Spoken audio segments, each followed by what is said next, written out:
Hello everyone, welcome back to my channels with the series TED Book Review. And the story of today is about Howard Schultz, the founder of Starbucks. Let's get started. A coffee king pours his heart into his business. The more inspiring your origins, the more likely you are to use your imagination and invent worlds where everything seems possible. Howard Schultz.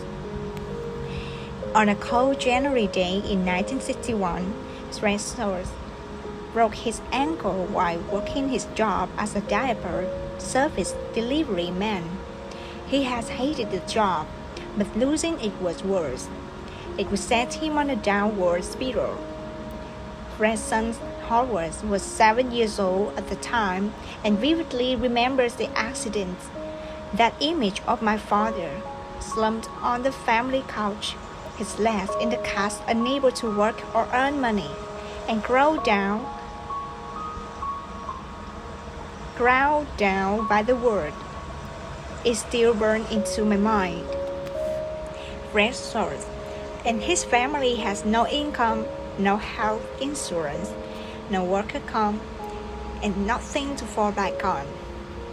Even at a young age, living a hard life in Brooklyn housing project, Howard found experience focused his values and his aspirations. I knew in my heart that if I was ever in a position where I could make a difference, I wouldn't leave people behind.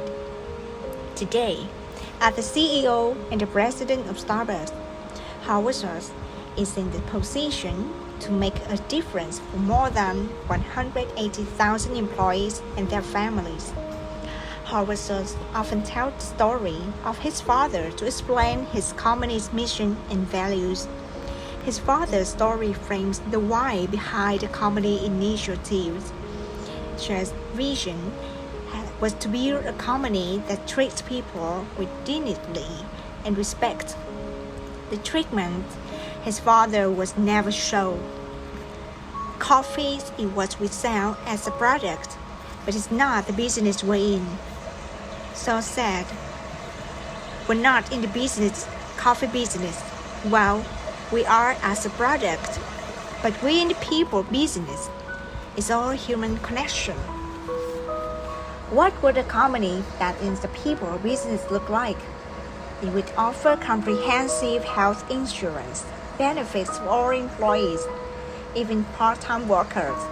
It would create a first-of-its-kind profit-sharing plan, offering stock options to all employees. It would commit to hiring 10,000 military veterans in 5 years.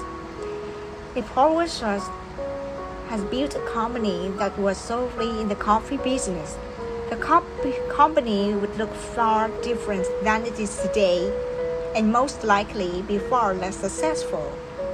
Treating employees benevolently shouldn't be viewed as an added cost that cuts into profits, but as a powerful energizer that can grow the enterprise into something far greater than one leader could envision. Schultz writes, Starbucks had become a living legacy of my dad. By framing Starbucks as a living legacy, Schultz is not positioning his company as a profit center. Instead, it's a story where the employees play the starring role. While his father's story for Schultz's desire to build a company that treated its employees with the respect they deserve. Another event transformed Starbucks from a small roaster of coffee beans to a store serving 60 million customers per week. Here's how Schultz recorded the experience in the televised conversation with Oprah Winfrey. People think I'm the founder of Starbucks. I was an employee when Starbucks only had 4 stores. I was sent to Italy on a trip for Starbucks and came back with this feeling that the business Starbucks was in was the wrong business. What I wanted to bring back was a daily ritual and their sense of community and the idea that we could build this third place between home and work in America. It was an epiphany. It was out of my mind. I walked in and saw the symphony of activity and the romance and theater of coffee, and coffee being at the center of conversation, creating a sense of community. That is what spoke to me. The experience spoke to Charles because he saw the story of what Starbucks could become. Charles has never grown tired of telling the story of his childhood or his visit to Italy, and it's a good thing he hasn't. There's a direct correlation between his stories, engaged employees, and satisfied customers who view his shops as something more than just a place to get their morning jobs. Charles studies communication and public speaking as a student at Northern Michigan University, and he learned the role that story play in rallying a company employees around a common purpose. He would use the story of his trip to Italy to bring his vision to life. Charles' vision for Starbucks was to create a third place between home and work.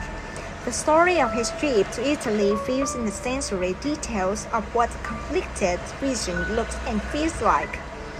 Charles tells the Italy story often, remaining consistent in the details, and so it has become part of Starbucks' lore.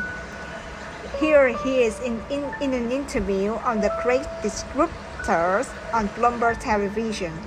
Pay attention on how similar it is to the story he told Oprah. Years after joining the company, I went to Italy for the first time.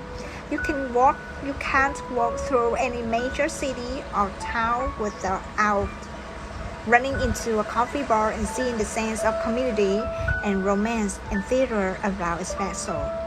It made me realize that Starbucks was not in the right part of the coffee business. The real business and opportunity was in integrating the beverage to a sense of destination and sense of community in the store. It takes all of 30 seconds for stores to tell the origin story, the backstory behind the Starbucks brand. The story was critical to the brand's success because in 1987, few people in America had heard of cafe latte. They didn't quite know what to make of the third place concept. Even the original Starbucks founder rejected those ideas at first. Charles left Starbucks for 2 years and started his own Italian coffee bar. The founders, facing financial difficulty, came back to Charles and in 1987 sold Starbucks to Charles for $3.8 million. Only then did Charles really have a chance to realize his vision fully, to create an experience where people would go to enjoy coffee and conversation and not just to buy beans. The very next year, when, according to Charles,